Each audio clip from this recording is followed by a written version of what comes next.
Hi, and welcome to the Digital Digging YouTube channel. I apologise for my absence, however I lost my voice for a while, and as you can probably hear, I haven't entirely recovered it yet, but I thought I'd briefly rise from my deathbed to answer some of the questions that have been building up since the last time. This is the second Q&A video, and I must say I'm enjoying these immensely. However, I've a house move commencing shortly, so there'll be a further radio silence soon, as I'm shuffling boxes around and desperately trying to reconnect to the internet.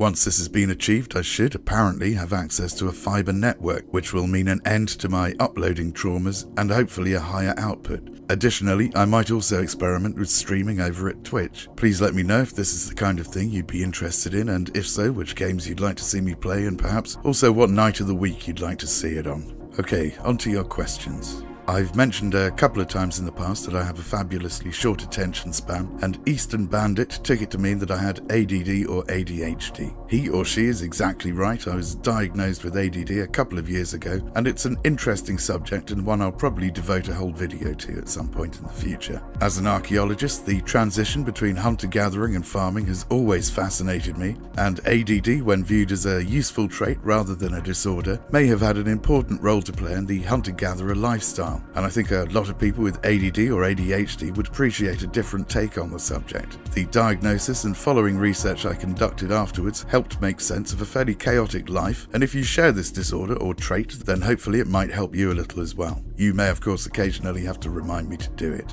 Gonky Wonky 3000 would like to know if I've ever been to Sweden, and if I liked it, and also if I like salmon. Firstly, I've never been to Sweden, so I don't know if I like it or not. However, from what I've seen in pictures and documentaries and what I've read in various books, I have to say that in principle, I do indeed like Sweden. If I ever get there, I'll be sure to let you know how it works out in practice. As for salmon, I think they're a splendid fish, both alive and smoked. I also like them in mousse form. Bottle Killer had a host of questions, including: have I ever travelled abroad? Which places would I like to visit? Do I speak any other languages? Do I have an interest in other languages and cultures? And have I served?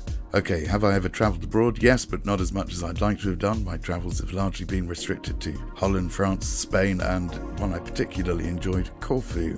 As for places I'd like to visit, well, I'd very much like to get to Malta at some point, to visit the Neolithic monuments at Tarxian, and also look up my great-uncle Sam's name on the war memorial at Valletta. Additionally, if time isn't a restraint, I'd also like to travel back to Neolithic Wessex to watch the construction of the bank and ditch at Avebury. Stone circles are a piece of cake compared with that engineering marvel.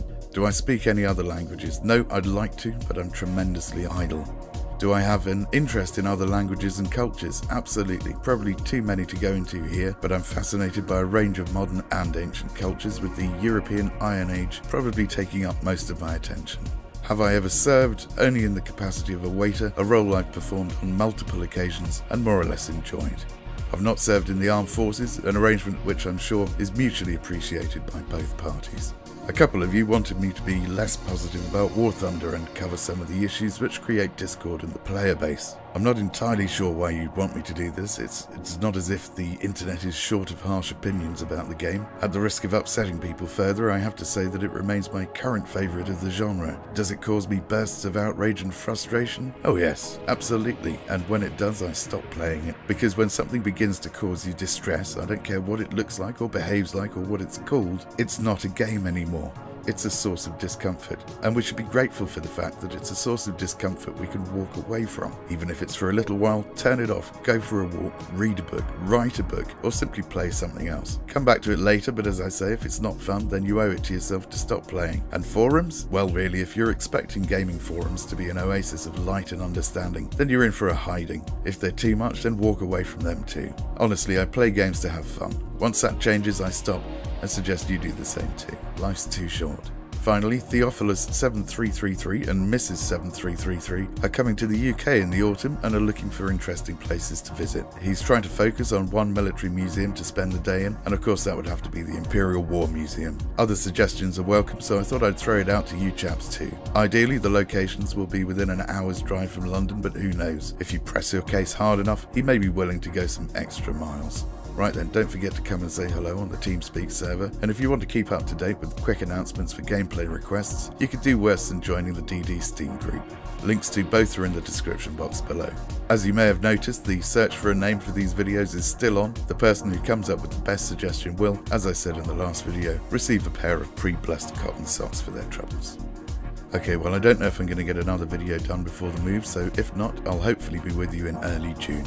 Before I go, however, I'd like to say thank you for all the kind get well soon messages. You're all wonderful and you made me feel much better. Well, you didn't, but it's the thought that counts. Take care, chaps, and I'll see you for the next one. Bye-bye.